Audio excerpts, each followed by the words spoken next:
Hey, everybody, look, it's Key Issue, the definitive podcast brought by our friends Covrprice, Covrprice.com.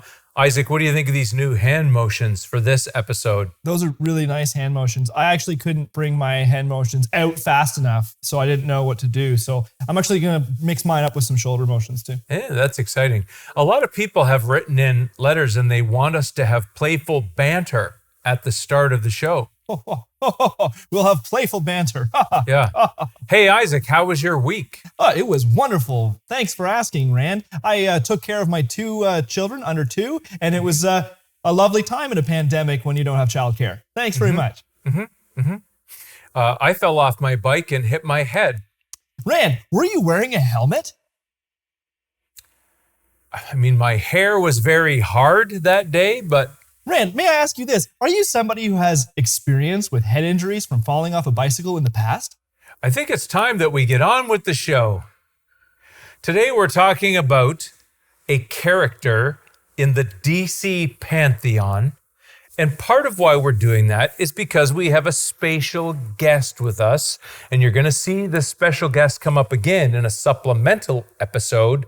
We have Batman collector Rob Currie. Rob Currie, where are you? What's his hand size? Excited hand gestures. Oh, there you go. Actually, those are good. That's good. He did jazz hands. You know what? It's international sign language for... Yeah, I heard the crowd sounds. Now, Rob, you haven't been keeping track of the show. We've talked about different titles within different IP that we think people should collect. And it would be, sometimes the obvious, but sometimes there are lesser, let's not say lesser, less collected titles that we're recommending. And we brought you in today because you are perhaps the most Batman collecty, that's a saying, Batman collecty person in the greater Southwestern Ontario area. Fair? Yeah, that is fair. Is there a time in your collecting where you've found yourself with Batgirl stuff by mistake or on purpose? By mistake. I like that.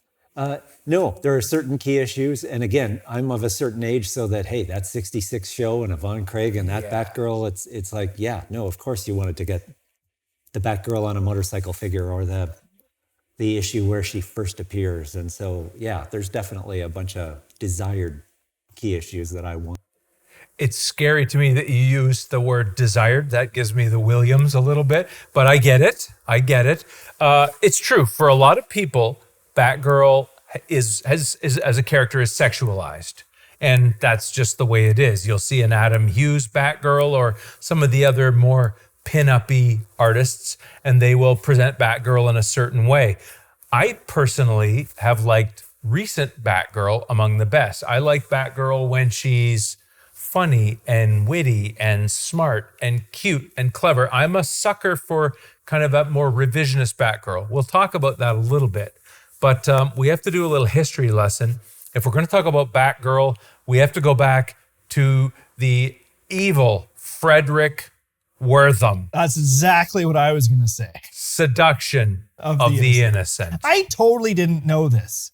This is intense. I knew the Seduction of the Innocent, but I didn't realize that Batwoman comes out of this. Like the fact that yes, I can imagine the silly jokes of, oh, Batman and Robin are gay. But like, really, this was in this book? I didn't actually know this was in this book, and this was a It was extremely specific. That he points out that several times they are drawn with their hands on their hips and their legs spread apart. That he says that they live the ideal homosexual relationship. And what part of that paragraph that I love is that there's no women in the house, and frequently there are displays of vases with flowers. Yeah. So apparently for Frederick Wortham, if you're gay, then you probably have flowers in vases. Just a quick comment. We have Nick, can you show us first the Seduction of the Innocent graphic? Can you pull that up? The UK version, see that? It's a subsequent printing. The first one the American one was just text. Look at the face of the kid in that. Terrified. It's so dramatic. And the source for some of this we actually have. So if you, Nick, you go to, I believe, Batman False Homoeroticism 1, we have an image. And you have a line there. This is the first chance we've had to finish cataloging these trophies since you returned. Gosh, Batman, remember this leather thong? It still has your teeth marks in it. And the second false homoeroticism panel is the one you see most places. Ah, that was a good sleep. Come on, Dick, a cold shower, a big breakfast, and then down to the Batcave to repair the Batmobile. I'm way ahead of you. They sleep in the same bed. Now, let's be honest. People reading this comic are children in 1952 or so. I don't think they would ever look at Batman and Robin sleeping in the same bed and assume there was a sexual relationship. Back me up on this, guys. I think I can't put myself in their shoes, man. You know what, the great comic book heroes by Jules Pfeiffer. In it, he says, "Why is there no women in that thing? Because girls weren't cool. That these comic books were aimed at young boys, not in a sexual way." It's like, no, it's like you wouldn't allow girls in the Little Rascals Clubhouse, and therefore that's why there's no women in the comic books. It's not some deviant reason otherwise. No. In fact, it's the opposite of homosexuality. It's sexism. It's anti-female prejudice. So just to hit a few of the interesting things that come up with Seduction of the Innocent, and Isaac, I'm sorry that you were going to cue for this. Oh, I didn't realize it was so this. It's a known thing. In the 20s, it happened in movies. There was a commission by a guy named Will Hayes, the Hayes Commission, and they basically forced the studio owners to look after their own movies. If you don't self-censor, we'll do it for you. And there were groups like the Catholic Legion of Decency and groups like that. And so when Wortham came in, he looked at violence, and that was easy to do with the EC Comics. He looked at what he called hidden nudity, which you could go through comics. That's right. They have clothes covering their hidden nudity. It's easy to find nude hidden drawings nudity underneath the clothes drawings. It is, but you well know this, Rob. There are some artists who are well known for drawing basically naked people with something covering their nudity. There was homosexuality with Batman and Robin, and they thought there was homosexuality with Wonder Woman. And my favorite part is when they said there's bondage and discipline with Wonder Woman, and the guy that created Wonder Woman went, actually, yeah, I put that in there on purpose. So I don't know if he was like the best at promoting. No, he did it. He did it for a reason. The first couple of years of Wonder Woman, if she is not in chains, tied up, treated like a dog or something like that, it's like, what's wrong with this issue? William Moulton Marston was into that for a number of ways and was into alternate relationships in some speculation. So he was embedding it not as code, but Wortham was suggesting this was creating juvenile delinquency. To be fair, his source population for the students that he was studying came from like Bellevue Psychiatric Hospital. So he was looking at kids who were already in trouble, and these kids frequently had been sexually abused, and they were seeing things in the work that was coming out of the trauma of their lives. So it was a very flawed, and I would describe it as a repugnant study that took advantage of young people in troubled situations.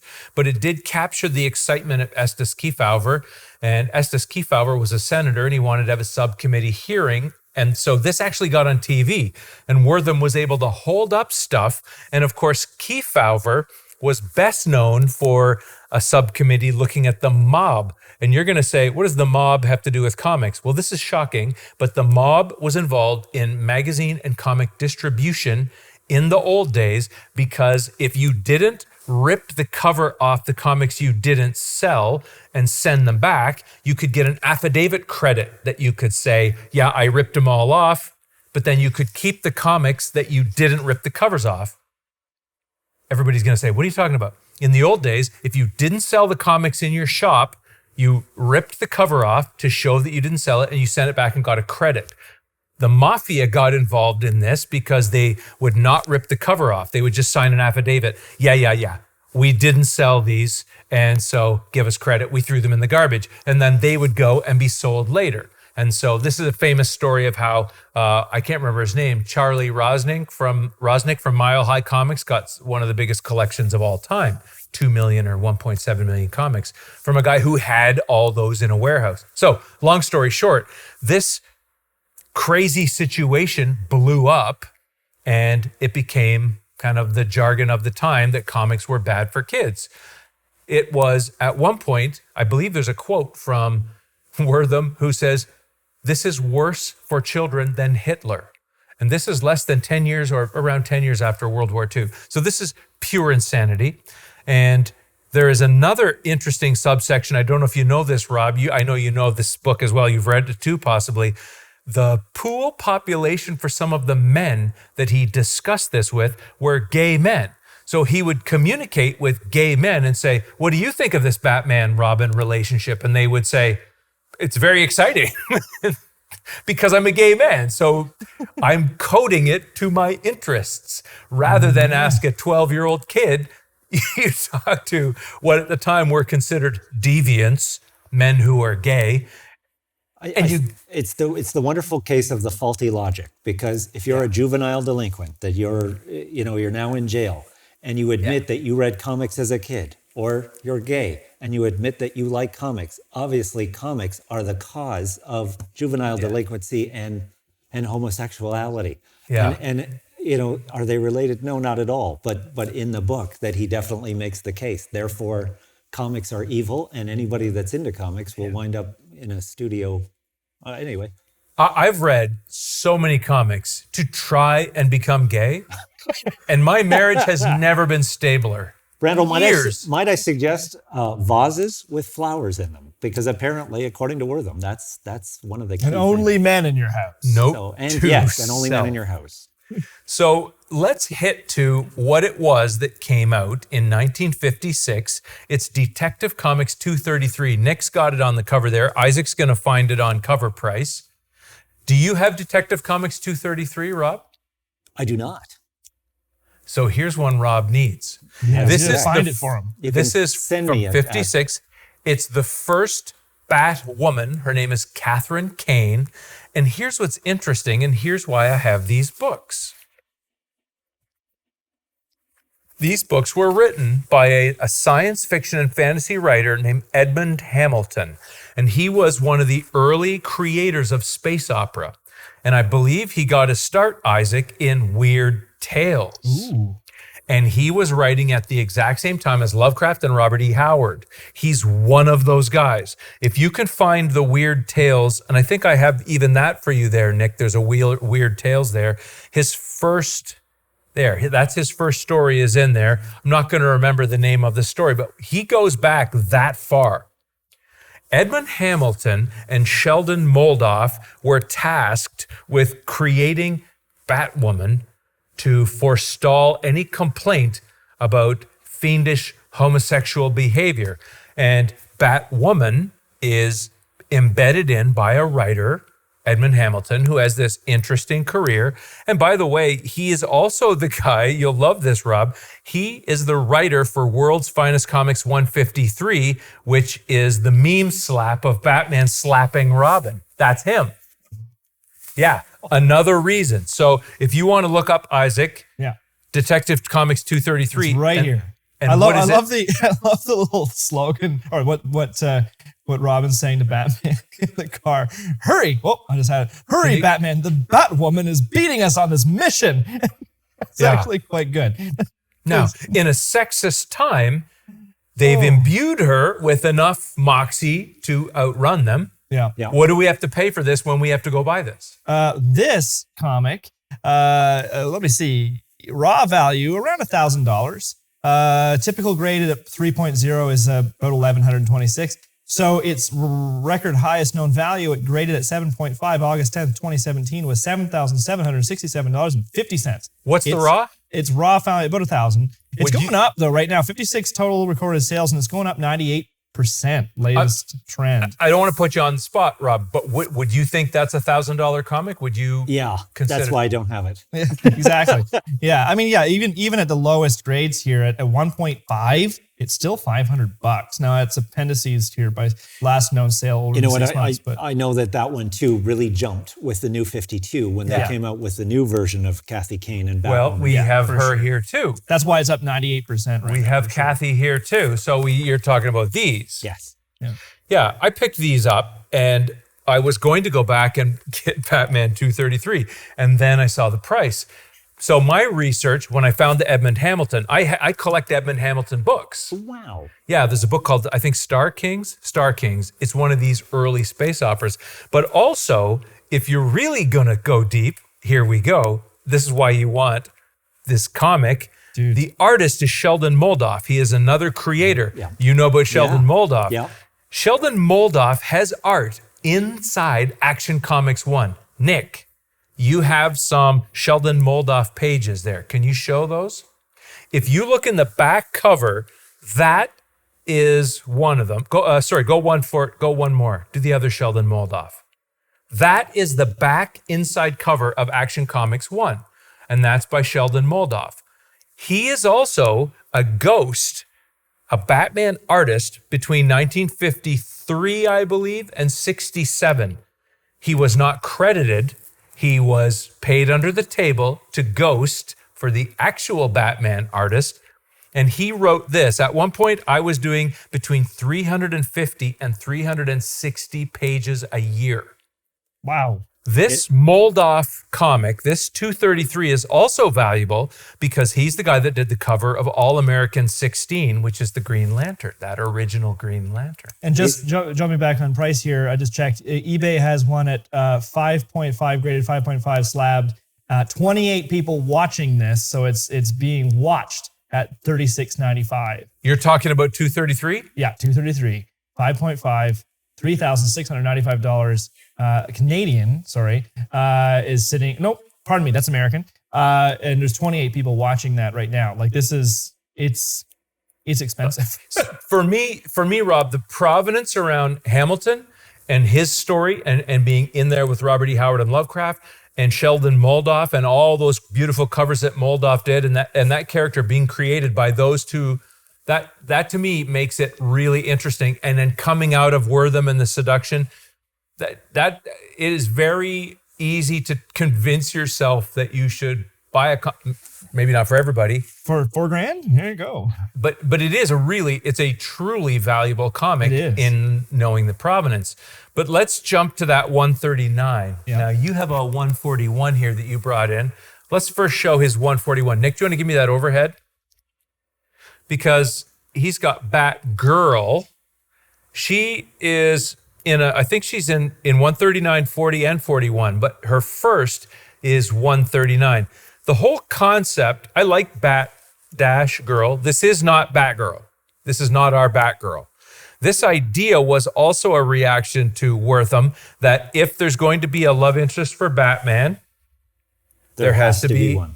Yeah, one we're not for creating Robin. a triangle here, man.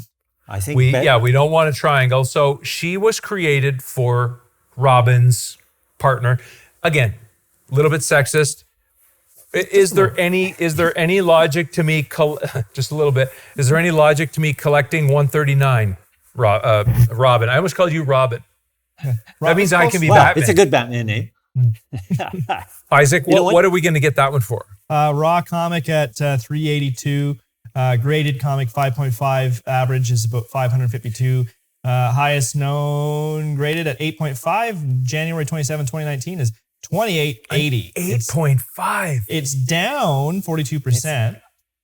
A little bit. That's amazing. You know, it's definitely the curiosity factor. I think she only made about 6 appearances. Yeah. It's Betty Kane, the niece of Kathy. And yeah, the story, I've read all the stories, even if I don't have all the books. Yeah. And she is just so, why doesn't Robin like me? Why can't we be boyfriend and girlfriend? It's degrading. Yeah, it's quite a bit sexist. This comes in that period before Julie Schwartz comes in and cleans house. There's that 3-year period. This is from 1961. So your comic here is 141. That would be like 62-ish. And you're here in you're here in this phase where Julie Schwartz comes in. The legendary. How would you contextualize Julia Schwartz?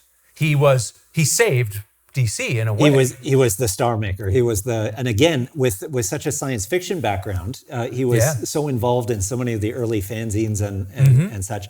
But yeah, he was, you know what, Green Lantern, let's make an intergalactic police force. Let's have these Guardians of Oa.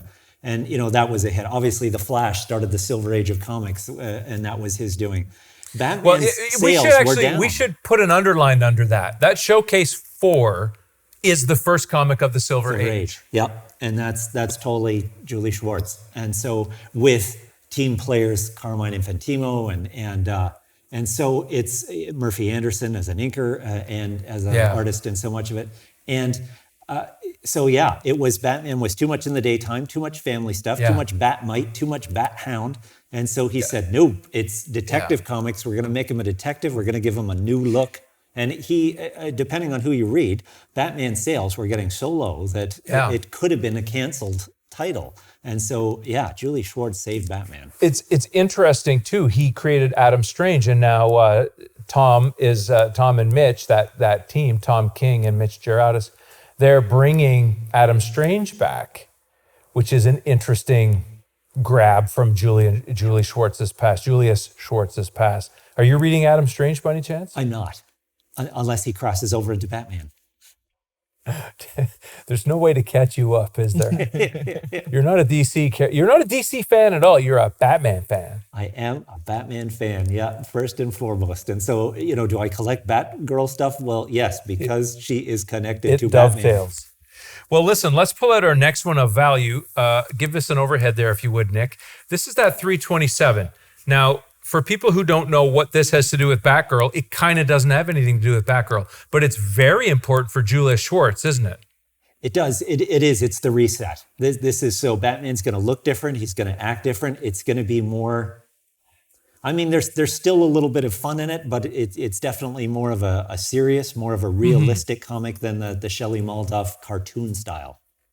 Yeah, and they refined some of the things, pulled some stuff out, but they also started bringing in some more stuff, like some of the goofier stuff that we associate with the comics that came out after Seduction of the Innocent. They were able to find a way to bring them back in a more, I don't want to say exalted, but we'll talk about that in a minute. Maybe you don't even know what I mean, maybe just yet, but this idea that some things that are gimmicky and silly can be recontextualized by good writers. And that's sort of a first step in that direction. So 327, it's not Batgirl, but it is leading to some Batgirl that later is more interesting. The next one we have to talk about is, of course, 359. So here's the same team that developed the new look, the same artists, same writers, and whatever else. And it's interesting, too, because the original Batgirl was, you know, Seduction of the Innocent. There was this external force to create a character in Batman comics. In this case, it's the third season of the worldwide success 1966 Batman TV show. And they said, you know what, we want more female viewers. And so please come up with a female character. So again, external pressure to create a Batgirl. And in this case, Infantino and Schwartz said, okay, this is what the new one's going to look like. Now it's Commissioner Gordon's daughter. Now, I will hit a few things on that. Isaac, I want you to please, if you would look up Detective 327 and then 359 to give us a report on that. I've got 327 up already. Its raw value is nice. It's around $26. That's a grab. Yeah, that's a grab. Graded at average at 6.5 is like $38. But its highest known value is $41.82 at graded 9.8. Can you imagine a 9.8 of that? Yeah, that would be pretty hard to find. I read my Batman comics, even the latest ones, even though, yes, 100 years from now, hopefully they'll be worth $3 instead of $2. But still, it amazes me that somebody ignored it and got it somewhere flat and somewhere that wasn't, the moisture, moldy, whatever else. So the story is, though, if you find a set of comics that are from a certain era and they're 9.8s, they were those ones that were taken out of that fake affidavit structure. That's what I've been told. So there are some that you can't get in that shape. They couldn't even have been shipped. Like they're off the truck, put in a warehouse. The interesting thing about 359, I love that cover. It's on my wish list. I have turned it down at $100 many times because it's never as good a shape as this. I like yours. You said it's not in great shape, but the color is nice and the black is perfect. And that's always the problem. It's always the black that is screwed up. But your black color there is just creamy and crisp. You know what I find interesting too? That, hey, she's powerful. She's, she's trained. She beats Killer Moth. And yet at the end of it, Batman says to her, no, we can't have you alongside us because we can't be responsible for a girl in danger. So terrible. And even Robin touches her cheek or something like that. It's like, hey, cutie, or whatever. It's like, oh my God, this is horrible. They screwed it up. And yet in her first appearance, at least we have a new Batgirl now. But yet there's still carry-ons. There's more provenance that informs that. You mentioned it, Yvonne Craig. I always want to say a different name. She was a very fit, strong, like she's not a skinny little waif. She's a very fit, powerful, she was a dancer, and she's got Nick, I think I pulled a picture up of the way she looks. If I'm not mistaken, it's Yvonne Craig, Batgirl, her pose. Yeah, they would always put her in a very vigorous pose, and she had strong legs, strong thighs. She was just almost like a modern girl, the way she was muscled in a way. My understanding is that she was like a Broadway trained dancer. And so instead of in the TV show having her do a roundhouse kick or more of a karate kick or whatever else, that they decided, if she used that legs of steel from Broadway to do the high kick that you saw in that picture, and that you even see at the start of the animated part of the show. That's one reason why they did it, is that she believes that she got the part because she could actually ride a motorcycle, which in the 1960s, that was more rare for a woman to be riding her own motorcycle. So the fact that she could ride a motorcycle, she obviously should be cast. And another piece of provenance that fits into that is that William Dozier could be credited as one of the creators of that character. And William Dozier is the voice of next week's Batman adventure. He is the narrator of the series and the creator of Green Hornet and the guy that brought basically Asian martial arts into American homes. So if you are looking at these sort of dovetail interests, to me, that's a great buy. And it's always been up on my list, but I want one that looks good. I love that cover. We can't say enough about Carmine Infantino. When he's doing one of his best covers, and he has lots of some of his best covers, they are some of the best DC covers. And what I read too is such a sense of design. And I think in 327, you see the start of that influence of design and layout. Shelley's definitely a legend in DC, but when it changes over, then it's like, wow, the skylines, the buildings, there's just so many elements of placement in it. And so my understanding is that, he was the guy that came up with the design of Batgirl's costume, and that was copied in the show. It's like, oh, this is what she looks like in the comics, so we're going to do a similar outfit for the show. And Rand, I must say that you should be kicking yourself. I know. You should be kicking yourself. I was going to ask you, but good one. Go ahead and say. So let's go ahead and go, okay, a 0.05. Let's start at the bottom. 0.05 graded. Now, mind you, this is older than 6 months ago. That's $175. Yeah. So the average in the middle is somewhere around 500 to 800 to 1,000 in a 4.5 up to a 6. If you get up into the higher grades, like you say, those unattainables, highest recorded value, sold November 28th, 2018. $16,263. You have at least a 4 here, don't you? 4 or 5. If he's a 4 and a 5, he's upwards around $500 to $1,000 Canadian. I mean, sorry guys, I gotta go. I got things to sell. Yeah, you got a lot. You're never gonna sell. I mean, your average raw value is $388, and typical grade at 6 is $739. So let me give you another reason why you want to buy it. I'm layering these things together. Do you know the name Gardner Fox, Rob? Of course. Again, another legend. He's a genius. Yeah. I did a little research on Gardner Fox, and it's pretty crazy. He created the first superhero team, Justice Society. He also created, listen to this, Isaac, the first sword and sorcery comic in 1950. And I would like you, Nick, to pull it up. I want to buy it. It's Gardner Fox. Wait till you see what it's called. Okay. I'm going to look it up. Here it comes. Crom the Barbarian. Wait a minute. Wrong. And the artist for that is John Giunta, who was involved in those early X-Men. That's right. So in 64, when Julie Schwartz was reinventing Batman, he had to find someone who was brilliant. And Gardner Fox was brilliant.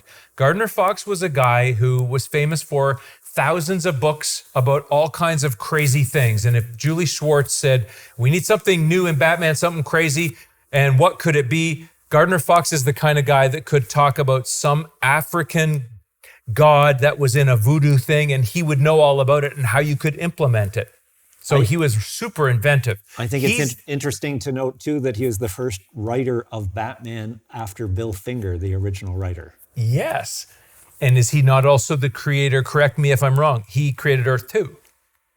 I think that's his idea. And it gets crazier. I found him later because I collected Batgirl books of the 70s, 60s, and 70s, the sort of softcore stuff. And he wrote the books Man from Orgy and Cherry Delight, the Sexecutioner. Great titles. I don't think he did them under his name.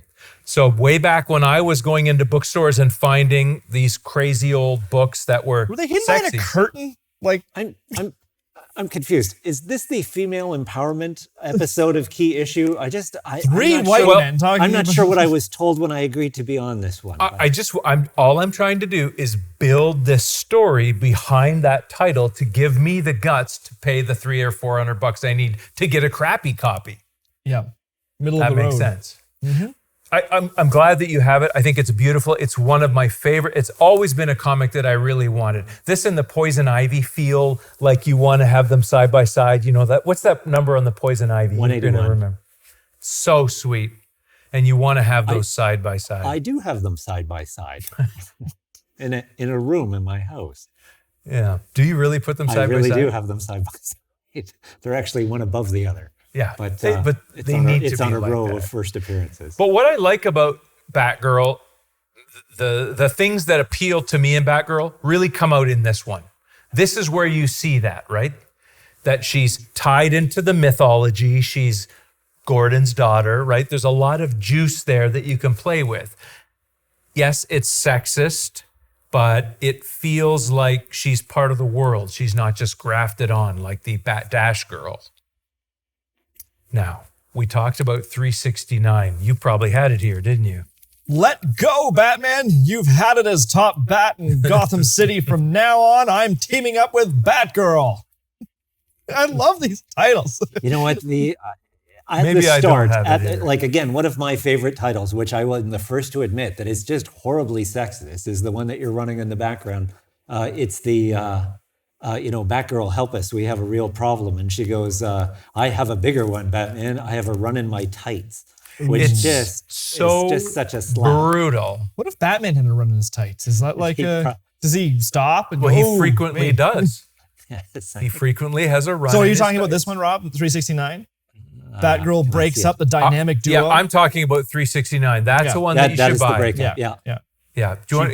Can you cut to Isaac's? Yeah, we've got it up on the screen. There we go. Yeah. There we go. Yeah. That's a beautiful cover too. Yeah, it's quite dynamic. And Batman is going to pull poor Robin's arms right out of his socket. Now, is that a Gil Kane cover too? Is it? Or is is it a Murphy Anderson? I think it's signed underneath his foot, but it's not a Gil good Kane enough does the interior art though, for sure. I think so.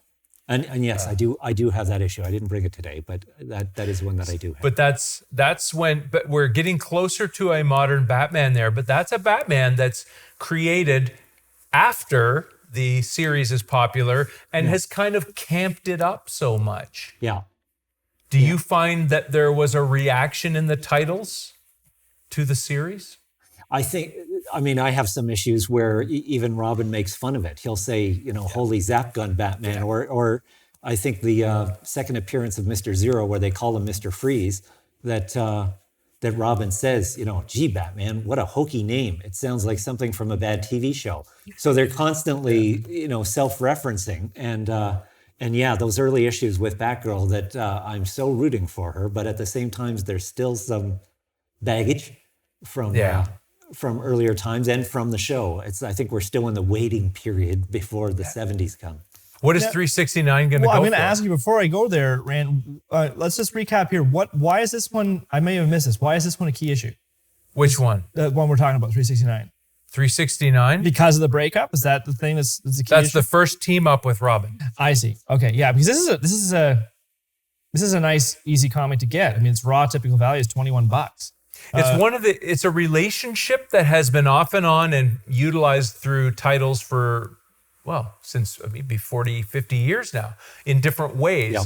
And some of them very explicit and some of them just Exactly. referenced and in interesting combinations. I know one of the other issues that you have come up, which we'll get to, is Batman Batman Family #1. next one to talk Oh, about. cool. Because by that point now, Barbara Gordon is definitely, it's the senior in that pair that, she's a congresswoman now. It's none of this librarian stuff. No, let's get to it, Isaac. Go to Batman Family 1. And Nick, you can give me an overhead here because I got it right here. Oh, you do? Nice. Yeah.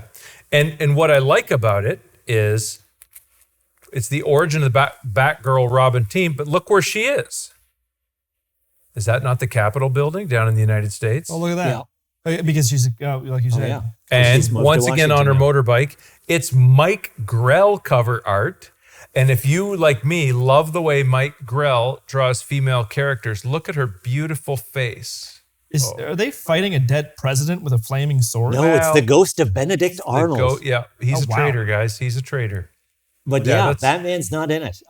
What I like about this one is that Batman's on the cover on the side going, no, here's the stars of this series. And it's the origin, but if you get it, you got to get a look at this. Do you know what I'm talking about when I say Mike Grell's faces, Rob? You get what I mean? No, Just I love really- everything from his Longbow Hunters to the James Bond miniseries that he did. Just amazing stuff. Yeah, and this is where we're going to get to one of the theses that I have about Batgirl. For me, Batgirl is very much about which artist has her and is utilizing her. I collect modern Batgirl stuff based on the artist, and that's sort of what we're going to get to here. But I love this cover. I'm so glad you brought it. It was one of mine on my wish list. I've never seen it in a shop at all. What does it go for? It's actually, it's raw value, $10. I mean, the highest known graded value is 175. So I mean, Just so that I'm clear, are you saying the Rob value because I'm Rob and I paid $10 for it? Is that what it is? The raw value. Gotcha. But so this is definitely, is this the first time we're seeing it? I may have missed that. Is this the first time we're seeing it as a congresswoman, or is this is definitely a reaction to the women's rights movement, right? I mean, it's a little less sexist than it was previous, wasn't it? It's an attemp in that direction. Yeah.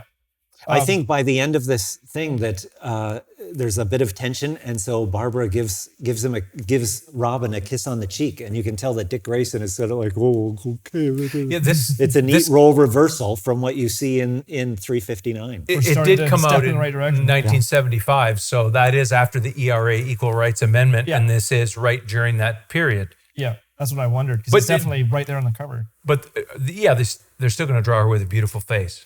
Well, yeah, That's the rule. you got to sell a comic. Let's go the other direction. Right. Rob and I have dueling killing jokes here. Which one of us reads comics more and which one of us stores them more? He has fingered his poor comic into... You know what? Because, and this, you're going to hate this, but I have multiple copies, which I bought when it first came out. So Same. I have the totally untouched sealed one because it's just so amazing. Okay, so are you a Brian Bolland guy? Yes. He made a Joker. Like, he's really done a Joker. I think when so often you see that, or you see the panel from the inside of it when he first, realizes what it is and the insane laughter, that's the Joker picture. It's like, no question, Neil Adams draws an excellent Joker, but for me, that Killing Joke Joker is the royally creepy best. Is it the one with all the laughter in the background? Yes. I'm trying to pull it up. It's being Everybody has to get this comic. Yep. Yeah. This comic is dark, it's painful, it's brutal, it's Alan Moore, so it's beautifully written. It's Brian Bolland, which I think when you have a British team come into something so quintessentially American, they're able to bring something different to it. I don't know if you agree, but there's something infused in this that really does feel like they are finding something else. I find Grant Morrison, both with Arkham Asylum or later too. It's like, is it this good because he is? He's not living in New York City and driving the pages to no. Yeah. Nick, I got that shot up for you. Yeah. This is what a great panel. Yeah. That is Joker. Yeah. That's terrifying. Now, we're not going to give any spoilers, although everybody knows what happens in this, but this changes Barbara Gordon for many, many, many years. And it is eminently collectible for all the reasons, including the beautiful art.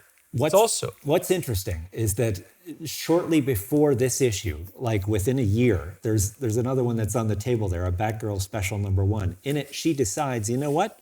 I'm done with the superhero thing and retires. Yeah. And so, and basically, she's out of the Batgirl costume for so long. So it's a case where she goes, yep, I'm moving on. So it was a one-off special. Again, I think it's fairly accessible price-wise, but it's where she decides to stop being Batgirl. And that's when Alan Moore, contacting DC editors, was going, would it be okay if I crippled her? And so, and they said, well, she's out of the costume now, plans to retire, go nuts. And so, unfortunately, the Joker goes nuts. But I love how they retconned her. Well, let's not say it a retcon. How they took her disability and used that as a story generator that made her more human. That was a really thoughtful approach. And you guys have to go and read the Batgirl that comes after that, which we're going to give you some tips here. I want to just pair with that Brave and the Bold 33. Nick, can you put up the cover to Brave and Bold 33? You don't have that, you said, Rob. No, I do not. So Isaac and I were lucky enough to interview Michael J. Fox. Joe Straczynski. Wow. Michael J. Fox. J. Michael Straczynski. Joe Straczynski. He wrote this story, Brave and Bold 33, it's Girls' Night Out. Have you read this one? Yes. You know what I'm talking about then. Yeah. It's so heart-wrenching. It is. It's funny because with the whole, and not to spoil things, but hey, eventually Barbara Gordon gets back. They change it again. And so do you, is she more powerful because she's working from a wheelchair? How many other, heroes have a pedigree of, I was Batgirl. I was part of that Bat Family team, and now I'm in this chair. And so I think that's part of the attraction of the Barbara Gordon Batgirl is that they're so, that they make her more human. Totally. And the dramatic irony of this issue with her knowing what's happening and just the last night out, let's enjoy it while you're yourself. Yeah. It's very, very touching. It is actually a truly sad, very touching comic, and Joe does a beautiful job with it. I like the art too. Isaac, did you tell us what The Killing Joke was worth? No, we jumped away from that one. I noticed The Killing Joke, there's 13 variant covers that are all the same cover. Yeah. With just a very, very subtle color change or text difference. If you have some of those thing, are the printings though. Yeah, because I think the original first printing I think is green. I have two of the colors because I'm weird. Yeah, and but some of them are very subtle difference. You know what I love about this too is I was in England and I saw the original artwork page by Bolin, larger size, and it's the one where he's sitting in the cell. They're playing cards, and I just absolutely love the outline of Batman, but the teeth. Yeah, and so 1,100 pounds, but it's the original artwork. Yeah, it would have been an amazingly good buy, except I didn't have 1,100 pounds the year that I was over there on a student trip. But yes, it was amazing to see that page with the brush strokes and the pencil lines. It's amazing to see this. This is the first time I've ever noticed this on this site, is to see one graded at a 10. So this one was graded at a 10. Well, this came out in a time when everybody was buying multiples. Obviously, we've been doing a lot of older comics. Fair enough. Yeah. So obviously, there's no 10s of the old ones. But this one is was back in October 2015. That sold for $3,824, graded at a 10. But if you're down below that, it quickly drops. The 9.9 is say 28 $95. One was sold for $159, which is kind of odd. Tell me about a raw. A raw comic is about $62. Typical grade at 9.8 at $162. I think if you see this for $50-$60, you should buy it. Oh, yeah. Yeah, for sure. totally. Now, what's interesting about this too is that Bolin wasn't happy with the coloring of it. And so years later, that they released his version of it. So the same artwork, but it's so much more subdued. It's better. It's closer to a black and white. Yeah. And, I like it much better. I know something that was in Andy's shop last week that I didn't pick up. What an idiot. Was the slightly larger than regular format anniversary edition of Killing Joke. But it's, in terms of Batman comics, Killing Joke is one of the comic books. It is so influential to people like Christopher Nolan and Tim Burton and so many other interpreters of Batman that this is one of the ones. It's proof concept of get the best writer, get the best artist, give them Batman, and watch magic. Like that's that recipe for changing things forever, you know? This is one of those, you put a Killing Joke down and you can look at everything after it and it's different. It's influenced by that. Now, let's go to something that's a little less influential. Birds of Prey 1. Now, you're going to have to look for this, and I don't think we have this one here. I have a later version of one there, I think. But I don't think I have but that. there's the one, the Chuck Dixon. Isaac, you're going to have to pull it up. I sent you the link. Sorry, I know. Oh, yeah, I didn't get that one up because I couldn't find it. Okay, we'll just talk about it quick. Oh, there it is. There it is. Nick, thank you. That comic is, Chuck Dixon, Gary Frank. It is not valuable. You can get that for $3 out in the world. But that's a good one. Birds of Prey. Barbara doing her thing. Oracle. Have you read that one, Rob? You know what? I don't know if I've read that version of it, but I will say that I have the box set of the Bird of Prey TV show, which at times was awful. But I got it anyway because there's Barbara Gordon in the chair steering the show. Now, should we talk about Batgirl Adventures? Yeah, you have that up here. Yeah. Is that You're going to look at one. That's Bruce Timm, right? Yep. Yeah. Show us some Batgirl Adventures 1. This is Paul Dini, Bruce Timm. So now you animated fans, this would be right in the sweet spot for you guys, would it? 1997. I didn't watch the show very much. I actually watched it. What? I saw it. I had cable. Sorry, I'm much looking the as a wrong kid. way. What? Everybody wants to get the one that is in front of me. Yes. Nick, do you want to give me the overhead here first? Everybody wants that. What makes me vomit in my lunch is that he has his price that he paid for it, $1.75. Wait, I don't have that one up on my computer. Why don't No, I- you're not. We're not talking about that one. Okay. Sorry, the one that he has up right now that you can see is Batman Adventures number 12. And it's actually crossed out and girls written into it. So yeah, you would want this issue because it's Batgirl on the cover. And look, there's the animated series Batgirl. It probably even sounds like Tara Strong's doing the voice for her. And that's why you would buy this comic book. And that's why it was peaking at well over $2,000 at some point. That's not the reason at all. The real reason is that little character that's behind Batgirl, a character called Harley Quinn. This is the first comic book appearance of Harley Quinn. Oh my God. This one's a hard one. Everybody wants it. I remember not buying it because it was $300, and I thought, I'm not paying $300 for that. And I wanted it because I wanted that Batgirl. I should mention that I hesitated at $1.75 because that's over cover price. What's the number? I want to pull this one up. Why don't we pull this one up? What you want to look up is Batman Adventures 12. It's going to have a big key on it. Yeah, no joke.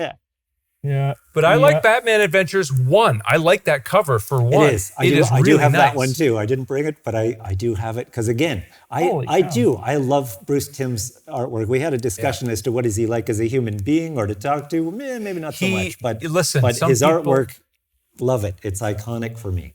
Yeah, Some I think people earn their you grumpiness. did okay at $1.75. Is that the Rob price? That's the Rob price. The Rob price is the average Rob price is $713. Gotcha. Average grade at 9.6 is $6.97. which doesn't make any sense. But highest graded 9.8, September 17th, 2019, $24.99.99. And I was looking at a raw at 300 some years ago. I guess that's probably because of the movie, right? It's up 237% is the latest trend. This was happening before the movie. This was happening before the movie. She was such a popular character in the 92 series. And then when they brought her into this, and then ultimately later, there's a beautiful Alex Ross cover of a Harley Quinn where they bring her into the mainstream continuity. Yeah, but again, she's so popular. She's still so popular. I mean, Margot Robbie, wow. And this, I haven't seen it yet, but the animated series, which is quite mature in nature everybody's from last talking year. about it. Yeah. And so the idea that, hey, here's the first time that Harley Quinn's in a comic book. So I don't think it's going down. I think it's even what's driving the price of this in the last couple of months, the first appearance of Punchline, because people are going, oh, here's the Harley replacement. This one will be an issue to get. Yeah. And so I'm seeing it at over $100, even though it's less than a couple months old. Even I saw the Year of the Villain, the second printing was going crazy, which surprised me. Wow. Yeah. I mean, going crazy. It's relative. It was more than I expected.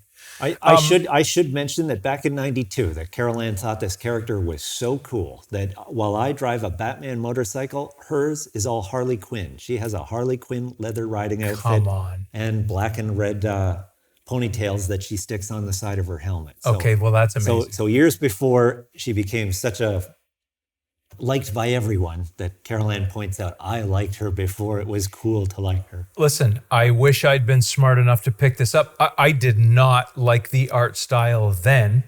To me, it was kid-oriented, but I probably liked, in that time period, I was Jim Lee or nothing. Do you remember yes, there's a slight difference between a Ty Templeton cover and a and a Jim Lee. There was a time when Jim Lee just sort of moved into my brain and stayed there for a long time. He does draw a nice Harley in the Hush run in Batman, but exactly. Well, let's talk about, we want to wind this up soon. I want to talk about what's happening in Batgirl currently. And to me, what epitomizes Batgirl currently can be seen by, here's an Adam Hughes. Let's take a look at that. So that's Adam Hughes' Batgirl. Do you like the way he approaches her? You know what? It's a style choice. I mean, an Adam Hughes Wonder Woman or a Batgirl, he has a huge number of followers for a reason. He does draw the female form wonderfully. It's not my Batgirl. Same. Now here's a Darwin, and you cannot disagree with the Darwin Cook. I love that cut. That's one of my favorite covers. So good. Yeah, and it's just, again, it's so stylized. You could argue that it's, cartoony. I think because he did Final Frontier, that you sort of associate it with sort of a 50s vibe. Yeah. And yet I love the design of that. I love the fact that she's on a motorcycle. And by the way, these are cheap. You can get these two for nothing. They're barely over cover price. But let's get into my jam now, which is the Josh Middleton. The one that everybody wants is this one. Isaac, you can look up Batgirl 23. This is, the second I saw this, I thought, this is one of the best covers of all time. I can't believe how good this cover is. I was totally taken and couldn't find it anywhere. Rob, here's a story for you. My wife and I went to Australia. We went to the coast of Australia to a little town called Port Macquarie. I had been looking for this comic everywhere. Never anywhere. I am going to get ice cream with my friend Terry, who lives there. He's teacher on exchange. As we're going to get ice cream, we pass a comic store in Australia, in a beach town, in a little pedestrian area. And I go walking in thinking, what kind of comics come to Australia? And I hear the guy who was there is talking, like he's from Michigan or something. And I said, are you from Michigan? And he goes, how do you know? That way. And I said, I'm from Ontario. And he goes, where are you from? And I say, Goderich. And he goes, oh, I've been up there. And I said, wow. Listen, I'm going to ask. I'm looking for And I tell him, and he goes, "Oh yeah, I got one." And he pulls it out and sells it to me. And I took it, and he goes, "I'm gonna have to charge you $10." And I go, "Okay." And he goes, "'Cause it's mine." He sold me his Jeez. for $10. Some nice people in Michigan. That live in Australia. Yeah. But listen, give us the overhead for a minute there, Nick. They're all so good. That is beautiful. That's not him. He had a way, I have them all in here, but I'm not going to pull them all out. He had a way of approaching that character. Those paintings, when you put them up, absolutely spectacular. You know, I think she looks very heroic there. She looks like a hero. And I know it's the whole, believe me, I get it. You're dressing up like a bat, or you're wearing tights, or there's this cape thing that's got to be horrible. But I don't care. In that artwork, yeah, she looks like a hero. She looks like, I'm a dad, I have a daughter. This is what I want. Like, this is when I see my daughter, I see, a perfectly realized, beautiful face. She's looking up. She's not sexualized, but she's beautiful. This is what I see in my daughter. I see a character who's approaching the world and winning. And I think this is absolutely stunning. How much does this cost, Isaac? You did pretty good at $10. Typical sale raw comic is $72.50. I think it should be. Pretty awesome. 9.8 is $225. So if you kept that in good condition, Rand, you're not doing too bad. Let's get the overhead. I want to show you another one from that Josh Middleton. Look at this one. To me, this looks like a trip to Paris. Yeah. Again, old advertisement. Yeah, it's Audrey Hepburn, Roman Holiday. 100%. Yeah. It's not sexualized. She looks put together, like she's got this expression on her face. Go to another one. This is not him, but a little more typical. I don't like these sort of anime looking. Look at that. That's a Middleton. Really nice. Really nice. This is emphasizing her as a classic detective, right? The Scales of Justice. This one feels to me like Sherlock Holmes. We'll skip that. I like this one. That's playful. It's cute. She looks like a real person. She's blushy. And then this one, which I thought was just lovely. And it showed her as a vulnerable person. But look at the arch to the eyebrow. He's really capturing this character in ways that appeal to me as a dad, but also as an art collector. And I like those depictions. There are some artists right now, Rob, I don't know if you're looking, we talked about it a little bit off air. There are some artists that are bringing so much flavor to these characters that have been around for so long. Do you find yourself getting caught up in the variant game? You know what? I have a few variant covers. It's not the main thing that I go to. I actually do the mainline stuff. But I agree with you. There are so many that, actually one of the Batgirl variant covers that I brought in was the Bombshells one, which again, it's a pinup style variation of things, which has proven so popular that there was another then comic series on it. And certainly the statues that DC generated are again, here's these amazing looking female characters. But I think you're right. Batgirl, being around for decades now, like Batman, is successful because of the different takes on her. I think that when you look at the Cassandra Cain Batgirl, who, not only a woman, but Asian background and, parents that were assassins and all this other stuff. There is happily, they've moved on from, we can't be responsible for a girl with crime fighting, that they've moved on to an empowered female, a true superhero, who happens to be female and yet is powerful. And I think that all these variations on it, the more successful ones are the ones that do build on those themes, and not that it's like, here's a sexy costume. Give me the overhead for this one. This is the one that started it off for me. This Batgirl one from the Rebirth. She's got a smile. Her costume's not super sexualized. She's got boots on. And it's always a thing when you see the treads on the boots. If you remember when Batman's boot treads were a thing. Hey, that's a Jim Lee thing, I believe. It's a Jim Lee. But I just loved this. I loved the way it felt. It just looked like fun. And I thought, again, I have a daughter. I thought, if I was a girl, I'd want to read this. And if I was a dad with a daughter of the right age, I would want her to read that title. I would want her to feel like that. And there are not a lot of female, well, there are now. In history, there are not a lot of female characters that get treated in a way that you might like. Give us an overhead here. Do you remember this one?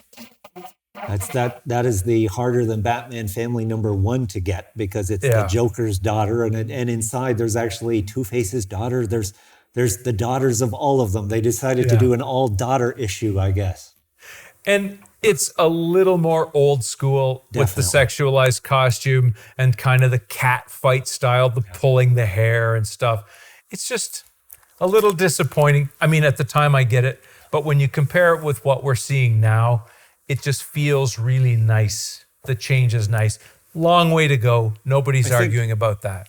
You know what? With the recons of Batgirl, with Barbara Gordon being back on the scene, the recent change, again, with that outfit, they also consciously made her a Batgirl. Yeah. It's like she's sharing a college dorm room with someone else. It's not the Congresswoman anymore. But I know traditionally that Batgirl has been, in the top 300 selling issues of comic books consistently, because she is such a popular character that in terms of overall sales, that even with the tweaking to the character, the costume, the whatever else, that people love her.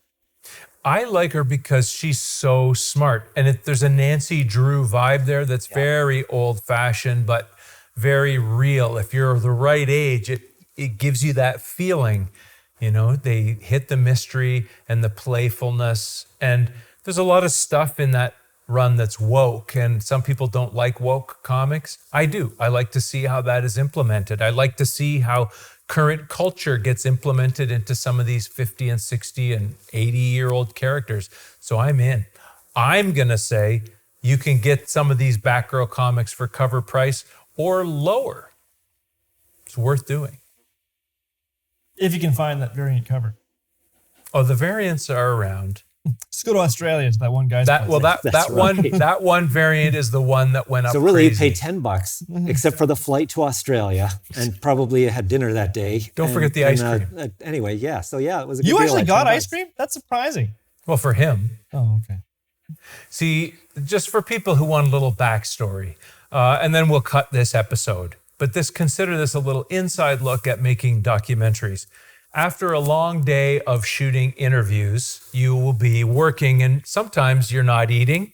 Sometimes, depending on what kind of craft setup you have, you are eating. But you might get up at 4 or 3 and shoot for a long time, and you might not have your supper till 8 or 9 o'clock. That's not a good system for me. I like to intermittent fast because I'm an old man. So sometimes I go for a walk in the evening, and sometimes the cinematographer, one of my partners in Definitive Film, will walk along beside me. And I'll say, hey, would you like to go for ice cream? And he always says yes. And so we walk over to a place that we know has the most delicious ice cream. And then he gets one. That's why I do this. And then he's angry at me because I don't get one. Why did you just get me to go to get ice cream? Why don't you get an ice cream? I didn't want one. Well, thank you for taking me to get ice cream. Man. But I like the walk. I like the and you were happy that I enjoyed the ice cream. I like that you enjoy it. I appreciate that. But I also like that you feel guilty and that you chew about it afterwards. But you know what the really great thing is? You introduced me to avocado.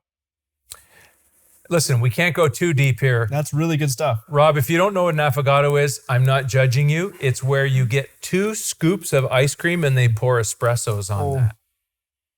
Wow. And when you get it with that cacao nib, actual good chocolate stuff there in California? Someday, if they can ever deal with their COVID problems and we can go back to Los Angeles. We'll get that. We'll go to 3rd and Fairfax. We'll go to Carmela Ice Cream. Hopefully they'll still be open and we'll get all the good ice creams and we'll be so happy that America is back on track and looking after their people and letting us come back to the country. And you'll be so sugar buzzed that you'll be able to go back and do more interview shooting that night. We'll go right around the clock. Yep. Rob, once again, so glad that you came here. I say once again because people don't know we've already had a Batman conversation that will come up in a subsequent episode. So but we're really once again in the future of the thing that's going to happen in the future. We're time travelers. Excellent. We thank you for coming and talking Batgirl with us. You know so much more about us. Hey, I should mention that I'm wearing a Batgirl shirt. There she is. Yeah, I was going to say you have to stand up because otherwise all you see is Arnold Schwarzenegger. That's right. Some call her the least loved Batgirl. Yes, but hey, she's out there. They did her because she's such a character. So I'm popular. actually going to make a pact to go back and watch that movie again. I've seen it only once. Now, did they put rubber nipples on her costume? Let's not talk about that. I'll lend you a copy. Okay. So everybody that tuned in this long for this much Batgirl action, good for you. Thank you so much. This has been episode 7 of Key Issue. Thanks to our friends at Covrprice who are allowing us to figure out which are the buys that save us the money to get the stories and the comics that we want. Isaac, any thoughts? Any thoughts? Thoughts before we go? Nope, just gonna spell out Covrprice.com. Check them out. And thanks to Rob Currie. See you next time.